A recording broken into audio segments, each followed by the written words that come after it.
The new iPad makes no sense. October 20, 2022. You heard me. What's up with this entry-level iPad? The iPad had one thing going for it: price. At $329, the entry-level model has been a real pain in my neck as a laptop reviewer for the past year. Every time I've wanted to recommend a budget laptop, Chromebook, or tablet, I've had to caveat that the iPad exists and might be a better deal.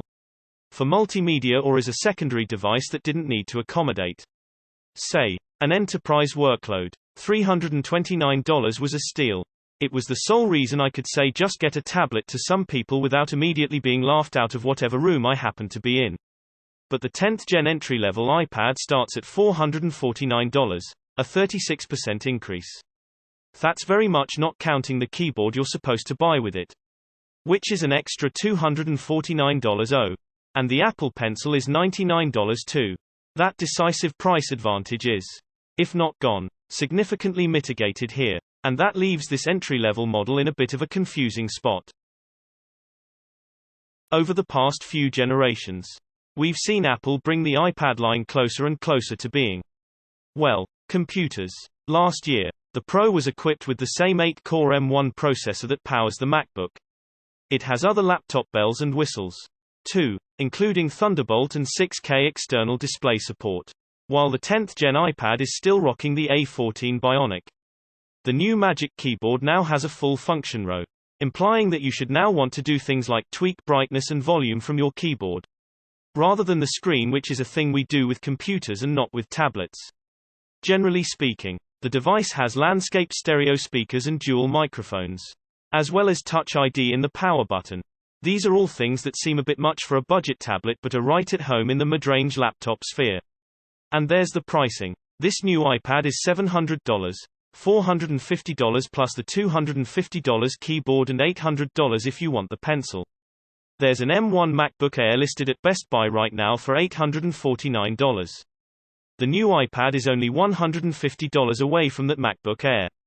This is risky. Apple must know that it's risky. And I keep wondering if some of the complaints people have raised about this model, the older chip, the incompatibility with certain accessories, are cut corners because people may not actually buy a ton of these.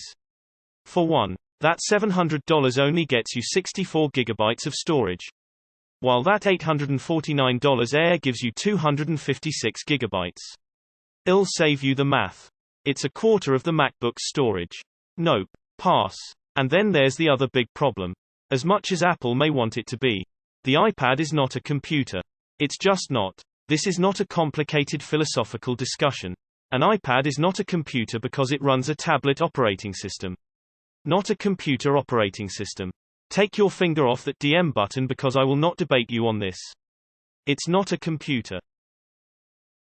And there is a myriad of laptop things that iPad OS doesn't allow you to do. Resizing app windows is a pain. I can only reasonably look at one or two apps at a time, which makes multitasking a hassle. Many of the gold standard apps I use on a MacBook, Photoshop, for example, don't have iPad OS equivalents that are up to quite the same standards. And Stage Manager, well, I don't even really know what's going on with Stage Manager these days. Fortunately, it's not available on the new iPad. A blessing if you ask me. In the words of Verge editor David Pierce, whatever the future looks like, I don't think it's piles. And that's before we even talk about the damage a full-on office workload can do to an iPad's battery life. In my experience, it's not pretty. Give me an incredible iPad and an average Windows laptop for free, and I'll still probably choose the latter for my workday. To sum up, a 36% price increase eats into the 9th gen iPad's biggest advantage, which is price. Look, I don't doubt that this 10th gen iPad's performance is an improvement over its predecessors. Apple claims it will perform 3 times better than the 7th generation iPad and have all-day battery life. Sure, I'd buy it, but I also haven't heard many complaints about the 9th gen iPad in either of those categories. And I'm not convinced that the target audience for this model will appreciate them in the way, say, users of the iPad Pro might. Certainly not 36% more. The biggest benefit the iPad always had was the extent to which its price undercut the price of the average Windows or macOS laptop.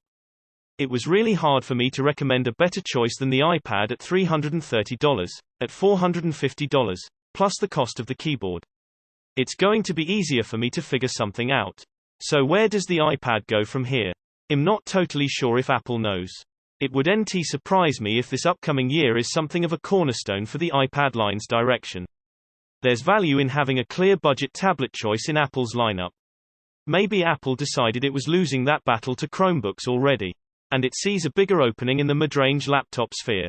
Maybe it doesn't care about losing customers to the MacBook because it's all Apple money in the end.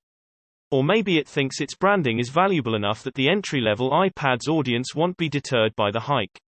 One thing is clear: Apple wants to charge more for these iPads.